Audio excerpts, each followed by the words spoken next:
How to enable and use disappearing messages on Facebook Messenger. It's pretty simple and a quick process, so let's get started with the video. First thing first, you have to head over to your application Messenger.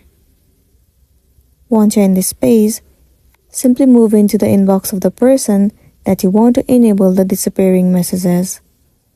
Join the inbox, tap on their profile at the very top.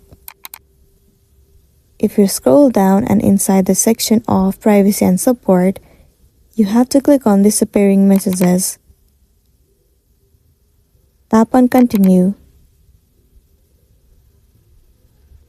Now, in order to enable, you have to click on 24 hours. And there you can see that it has been turned on. Now, if you go back and head over to your chat section, you will be able to see that the disappearing messages has been turned on.